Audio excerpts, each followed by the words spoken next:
hindi mo makakaya na anong tawag dito? Pasubalian. Pasubalian yung Yeah. kanyang mga sinasabi at magiging matatag. Kagaya ng humarap si Gutesa. Ay, opo. Oo, yan. Ilan ang nagtanong. Sinagot niya lahat. At walang Hanggang sa sila nang naubusan ng itatanong. Minsan nakikita ko si Gutesa, humihikab na lang eh. Sa tagal eh. Kasi kabisado niya. Alam niya Sa tagal eh. Pagkatapos sasabihin nila, walang kahit anong ebidensyang magkukonekta doon sa taong pinakamalaking isda. Ayun. nung lumabas yung testigo. Ha? Nung lumabas yung connection. Anong connection? Yung nagsasalit, nagtuturo. Ito na po yung connection. Kaya nga diniscredit niya, di ba? Ayun nga. Para sa gano'n, sasabihin niya, paano mo madidiscredit yun? Sa pamamagitan ng notaryo. Kahit ano pang sabihin mo sa notaryo, pumasok, sumumpa sa iyo eh. Pinagtatanong ninyo, wala na nga kayong maitanong eh. Sinagot niya kayo lahat. Matibay ang kanyang pahayag. Walang pasubali. Pagkatapos sasabihin mo, walang ebidensya na magkukonekta. Napakabagsik ng testimony niya. Nakita ko po yung maleta. Kasama po ako nag-deliver sa ganito pong address. Siguro, yun, alam mo, nalaman yung detalye ng bagay niya, kung ano nga yung mga diniliber, kung nakapaloob doon. Pero tama kayo doon sa, para hanapan pa siya kung ano-ano mga bagay, yung notaryo, yung witness sa notaryo, at kung ano-ano pa man. Naging academic na nga yun eh. Harassment na lang yun, ano? Dahil sumumpa nga siya sa harap mo eh. Binasa niya ang kanyang testimony, pagkatapos humarap siya sa inyong lahat, pinagtatanong ninyo, hanggang kayo ang naubusan ng itatanong. Ano ibig sabihin nun? Baliwala yun? Hindi. Recorded yun eh. Taka nagtataka ako, Sen, nung nag-file ng affidavit itong mga dating sundalo, ang sinumpina ay yung mga sundalo. Hindi yung mga inaakusahan nila. Di ba karaniwan pag kami nirereklamo ka, ito po yung mga nagnakaw yan, ay papatawag yung mga pinangalanan mo, hindi ikaw. Kasi nandun ka na nga, di ba? Halatang halata yan eh. Hindi pinansin ng ombudsman. Ayaw tanggapin sa Blue Ribbon. Pagkatapos, inuusig sila ng NBI. Kahit bata naman, maintindihan kung ba't ginagawa na yun eh. Tanungin mo yung 2 taon na bata, alam niya. Hindi, inaalam lang daw, Sen, kung talagang totoo nga. Kasi ang gusto din na ata ng NBI Ulitin mo nga?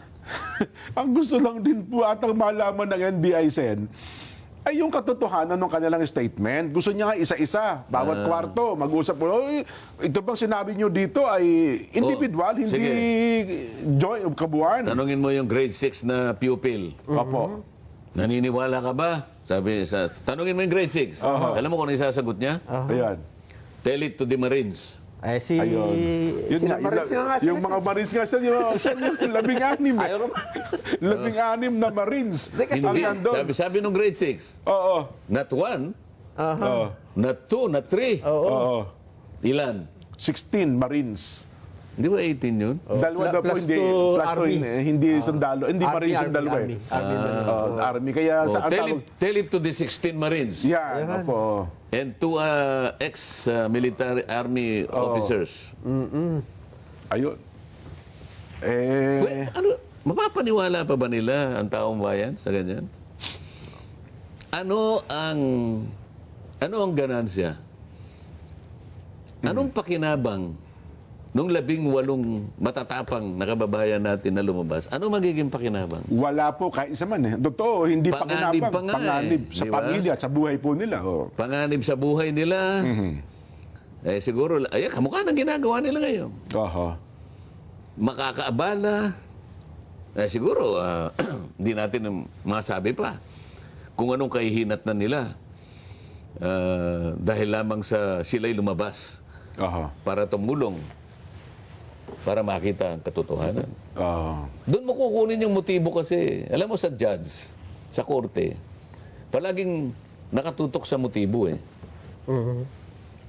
Ganun pala, no? Wala siyang makapakinabang dito. Lalabas siya ng ganyan. Sana kung halimbawa mali-malitang pera din ang iuwi niya. Baka magbago ka ng pananaw yung judge eh. Totoo po. Alin ang titingnan mo ngayon? Yung walang kapaki-pakinabang na nanganganib pa ang buhay. O yung kabilano na pinoproteksyonan sapagkat mali-mali ang tinanggap. Ang dali naman kwentahin nun eh. Totoo. Bigla ko tuloy naalala na yung kaso ng rape, sabi nung judge. Eh, sabi, nagre-reklamo yung kinukomplain. Sabi, yung biktima nito, wala namang nasasalang pa ka sa kahihiyan eh. Tapos gagawa-gawa ng, sabi nung ba, ibig mo sabihin, gagawa-gawa lang siya ng senaryo sa buhay niya na siya ay hinalay. Eh, parang imposible, di ba? Eh, dito po, ang na-rape dito, yung kabangyaman ng bansa eh. Di ba? So, yung 18 na nagsasabing witness, totoo, naganap po ito. Ngayon, sila ang inuusig eh. Di ba? Napakabigat ng nangyari sa buhay ng 18 ito. Yung panganib lang. Potential na potential na panganib sa buhay nila. Naaharapin nila. At hindi nila alam hanggang kailan at gaano ang magiging impact nito sa kanilang buhay, sa pamilya, sa mga anak.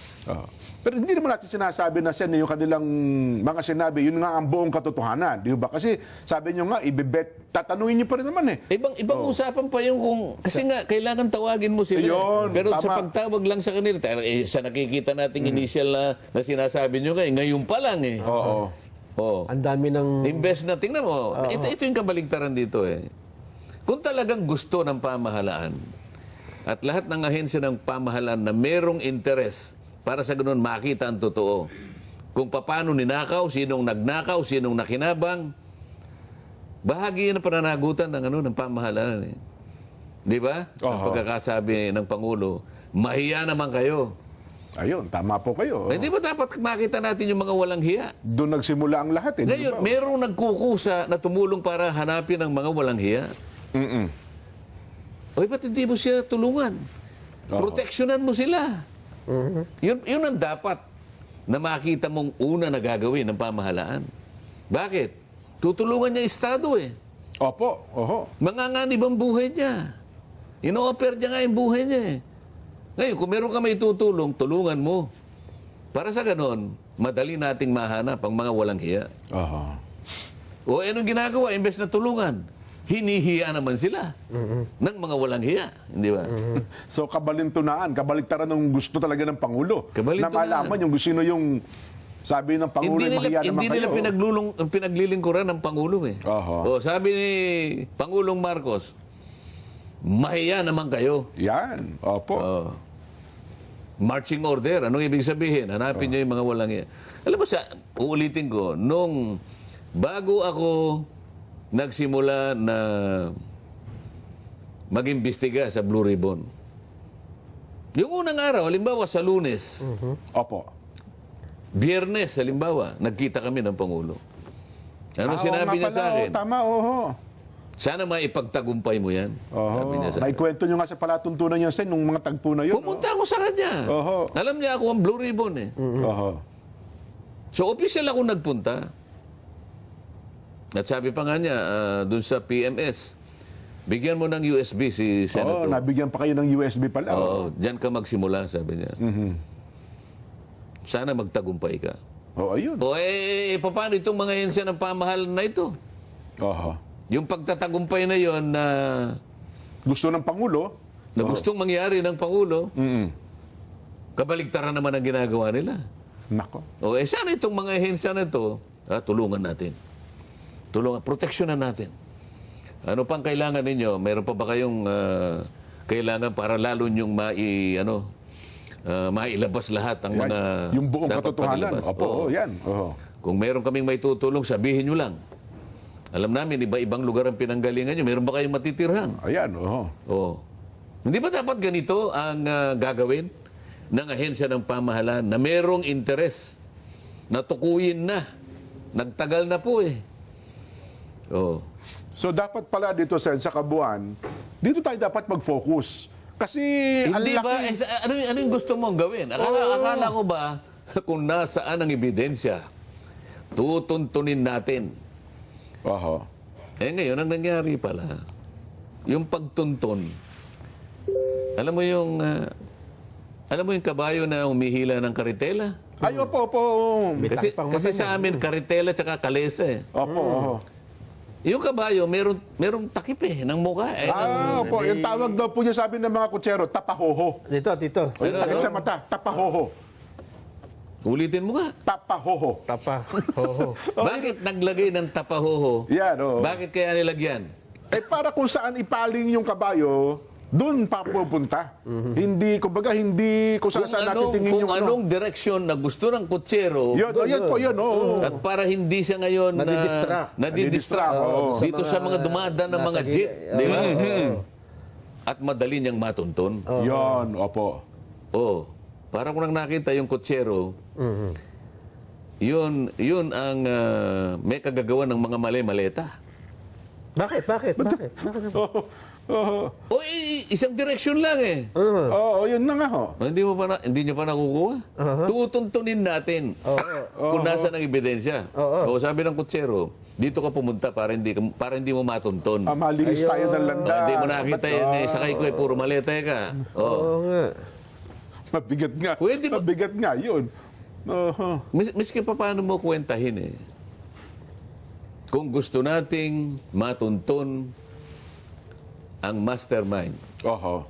ang lahat ng utak kung paano nilimas ang kabangbayan, ito po ay pananagutan ng Estado, ng pamahalaan. Oho. Sana ang mga ahensya ng pamahalaan ay magsikap pagtulong-tulungan gawin yun. Oho. Meron na pong gustong magsalita. Ito, nagsilabas na nga po Hindi ba ang una mong gagawin?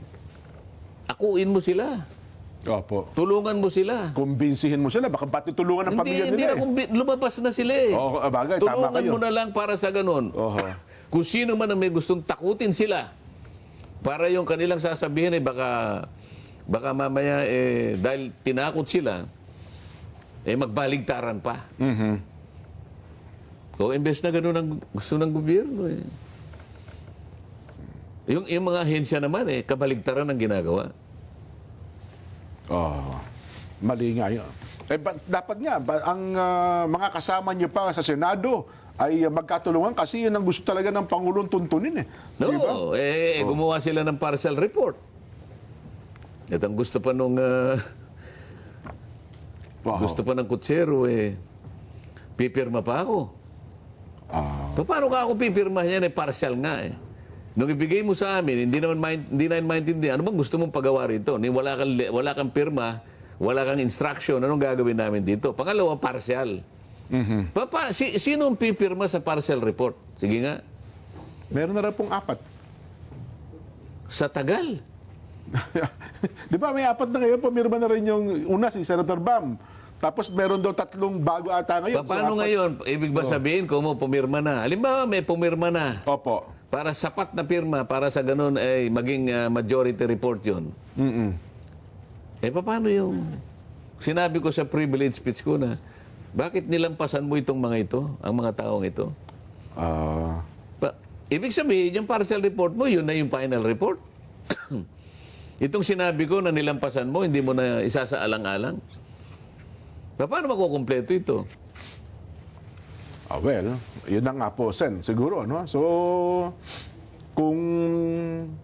Pag halimbawa mo, Nelson, halimbawa, merong report. Yung sinasabi mo kanina, habang kumakain si Nelson, ay si Jen, may 12 pinanggalingan ng isang report na ito ang iniulat ng mga may kasalanan. Ayan, halimbawa, opo. Ano yung sinasabi mo kanina? Ang nabanggit dun sa report, Sen, ay, yun nga, 12 tao. Isang pinagkuna. Isa lang, Pero sa report mo, isa lang ang... Ba't isa lang ang Nakakulong. kakasuhan, ang kukulong? Parang yung kaso ng Senator, Senator Bong Revilla. Kasi doon sa kaso ng Senator Bong Revilla, 12 yung mga nabanggit na pangalan doon 12 nga. Bukod sa kay Senator Bong Revilla, ang dami nabanggit doon. Pero ang nakulong, ngayon, Isa lang. si Senator Bong Revilla lang. Samantalang iisa. Nasaan yung 11? Isang Isa yung pinagkunan. pinagbatayan nung complaint Kaya nga. Di ba? Nga pala, no? Ibig Paano sabihin- nga pala nangyari yun? Paano mo ngayon pipirmahan yun? Napili lang pala. So pinipili lang nila kung sino gusto nilang ikulong. 12 yung kamo nga paano yung nagturo doon sa pinakamalaki? Wala naman doon sa 12. Anong gagawin mo? Ay, kasi wala namang ikang ebidensya eh. Paano kasi peki yung notaryo eh. Bigla ko naawa tuloy kay Senator Bong Revilla. Parang siya lang kasi yung sumuko eh. Di ba? Sumuko sa to. Yan tuloy, nakulong tuloy yung mama. Oo nga, pero yung pinakamalaki, wala daw dokumento o ebidensya Na na mag-uugnay sa kanya. Oho. Paano? Yung isang matapang na ex-marine na umugnay sa kanya, kinu-question Yung notaryo. yung notaryo. Oho.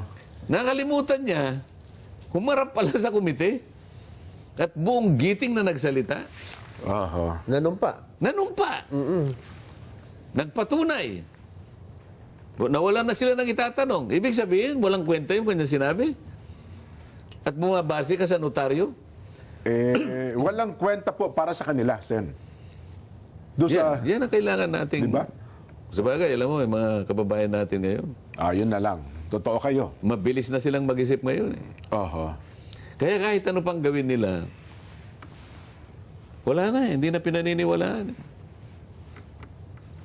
Opo. Ang labanan na lang ngayon, napansin mo na sa social media, no? Kung sino ang, tag doon, kung sino nagsasalita at kung sino ang nag-post, bahala na kayo. Ano? Kung sino ang inyong kakampihan. Ganun na nangyayari ngayon, labanan. Pero sa isip talaga ng ating mga kababayang nag-iisip, at kumbaga ay pinag-aaralan ng mga sitwasyong ito, alam nila, Sen, alam nila kung saan papunta itong mangyayari sa ating bansa sa usapin ng flood control anomaly. Ay, kaya lang ang tanong dito, Sen, ay kung ganyan na ayaw kumilos ng mga dapat kumikilos para umusad ang Hindi, kumikilos kaso. naman sila eh. Oo. Kumikilos sila, Depende lang kung pabaligtad. Pabaligtad. yun palihis. ha? Hindi pagpunta sa ebidensya. nga. Palayo eh. Kung hindi pagbura sa ebidensya, Oho. paatras. Ay, ano mangyayari, Sen? Ano ang magiging... Pagkatapos sasabihin niya, payag ako. Ayun naman pa pala, oh. Narinig yun naman, pumayag eh. Pero ibinulong niya. Nahihiya pa siya nung sabihin eh. Sabi ni Majority Leader, binulong po niya sa akin. Opo. Yes. O di okay, di ba? Payag na siya na lahat ng binanggit ko sa aking privilege fees na nilampasan niya, kasama na yung 18, payag na siya. Na mag-open uli ng investigasyon at ipatawag lahat ito. So ang tanong ko, kailan? O yun na naman. Hindi kaya lang, Sen, kinabukasan yata. Gumawa na naman ng dahilan. Bumawi nga. Oo, bumawi eh. Pero ngayon daw may latest, sabi, mukhang itutuloy na, Nelson. Ganun ba? Patatawag. Ang tanong na lang kung kailan, ayun nga, ang sa pantaha daw ng iba, baka December 25. Malamang nga. May hearing ba in December? Anong year? Yun pa. Yun lang. Kasi kung ganito mangyayari sa kung talaga ibibinbin nila, sabi nyo nga, ang taong bayan sa bandang huli, ang main arbiter, taong bayan ang magsasabi sa palatuntunan sa ganang mamamayan, alam talaga nila. Di ba? Kung saan papunta itong bagay na ito. Akala ko nga, sasagutin niya yung aking mga pinagsasabi sa aking privilege speech. Eh. Ang ginawa niya, pinagpupukul ako. Yun. Marami naman ho ang nakapansin Sen, na kumbaga ay at least kayo focus sa hindi sa mga bagay na personal, Hindi. kundi focus sa... Hindi naman ako ang importante rito. Ba't akong pupukulin mo, di ba? Ang importante rito, yung issue na gustong malaman ng taong bayan. Yun ang concern ng lahat eh. Diretsuhin mo doon. Huwag kang magbabaka sakali na ikurba kahit konti. Diretsuhin mo doon. Dahil yung tao doon nakatutok. Akala ko nga Sen, ako habang nanonood, nung nag-privilege si Chairman, akala ko susunod kayo eh. Doon sa kanyang gustong naratibo eh. Nung tumindig kayo, mabuti na lamang hindi kayo sumunod sa ganong naratibo, Sen. Kasi sabi nyo nga, hindi naman kayong importante kahit anong personal na ibato sa inyo, wala tayong maruresolbang kaso. Di ba? Kasi isipin mo, pagtayo niya nung ikang impeachment, ganito. Ba't tayo napunta sa impeachment? Doon pala nagsimula sa ng loob ninyo eh. Pagkatapos Oho eh. pinakita niya yung nakikipagbakbakan ako doon sa House of Representatives. Opo. Di ba? Parliamentary courtesy, opo. Yung parliament, yung tradisyon. Opo. You may not like the bio. Yun, tama. Yung Mga ganun, ganun. opo. Oho. Pagkatapos, Chinador na naman ako. Makatsina daw ako. Papa, ako ba, kamukha rito sa pag-uusap natin ngayon, o kaya maski reviewin ninyo yung aking pagpapahayag sa Senado, kailan ninyo ako narinig na nagsalita in defense of China? Oho. Sino kaya ang pupwedeng tumestigo na meron akong sinabi na ang ibig ko sabihin ay dinidepensa ko ang China? Kailan ko sinabi? Ito yung sinasabi niya. Oho. Oh, pagkatapos Kasi yung naratibo nyo raw, parang kahalintulad nung naratibo nung ano yun, doon na-i-post sa official Sa website ng website China, ng China. Yung kay Parang- Thomas Cloma, yun Oo. daw ang kwento ng China eh. Ayun. Oo. Parang... pag binasa mo, baligtad. Hindi ganun. Ganun ba? Oo, nakuha ko. Talagang inaano lang. Baligtad yung sinasabi doon. Opo. Tingnan ko lang kung talagang ano eh. Mahilig talagang mag-imbento. Well, siguro. Again. O ano kinalaman ka kung hindi naman yan ang laman ng aking privilege speech. Ang sinasabi ko, pakisagot nyo po ito. Ay, Ang dami po ninyong nilampasan. Kayo pa ako yung nagsabi nung DBCC budget sa plenary. O ba't hindi nyo pinatawag yung ganitong pangalan? Kayo nang nagbulgar eh. wala sa transcript eh. O paano ka ako mapupunta sa transcript? Hindi mo nga pinatawag eh. Sa transcript ng Blue Isipin Ribbon. mo paano yung pangangatwira na yun. Kapag nakita mo nga niya na may pangalang ganyan sa transcript, Ayun. patatawag ko kahit bukas. Sabi ko, paano malalagay sa transcript hindi mo nga tinawag? Oho. Disyembre yun eh. Kung tinawag mo, malalagay sa transcript. Ayaw mo nga tawagin eh. Yung isa pang USEC sa 30 Tamarin Street, hindi mo rin tinawag. 1 billion ang diniliver doon, yan ang tumanggap eh. Dalawang magkahiwalay na araw, December 2, December 5. Pati yung korporasyon, yung mga opisyalis ng korporasyon na sila raw ang may-ari, pero merong dami si Saldico o si Martin Romualdez, ang pangalan ay Nelson Go, hindi mo naman tinawag. Oho. Narinig mo si Saldico na magpahayag niyan. 1 billion ang diniliver, 2 araw lang. Yung isang USEC na binanggit mo ron, may kasamang driver, pati yung sana pinatawag mo. Pati yung security agency dapat pinatawag mo. Para sa gano'n, nakita mo yung mga sasakyan na pumunta roon CCTV. sa pagitan ng alas 9 hanggang alas 10 ng gabi. Ikaw nga si Gutesa hinanapan mo ng CCTV, samantalang yun, hindi mo man lang. Ang dami. Yung dating gobernador ka ako ng Ilocos, na gusto niyang pumunta rito, mag-testify. Nakikiusap. Sinabi ko sa'yo, hindi mo rin. Pero sa bandang huli, siguro ang tanong, ano ang importansya kung bakit kinakailangan ating mag-focus na sagutin itong at maresolba ang iskandalong ito ng flood control? Bakit ka mo? Sabihin, kasi tinatanong ng ating mga kababayan, ano hong importansya para mag-focus tayo dito? Kasi sabi niyo, dapat mag-focus tayo dito, di ba? Sa isyong ito. At huwag kung tayo lumis kung saan-saan. Bakit ho ba? Ano ho bang importansya kung mag-focus tayo dito at matukoy natin talaga ang may kinalaman sa napakalaking nakawang ito sa kaban ng bayan? Ikaw na nga nagsabi na para matukoy nga Opo. Paano matutukoy kung yung mga ebidensyang magsasabi doon sa pinakamalalaking isda Oho. at matukoy natin kung sino-sino sila at ilan sila? Ayun.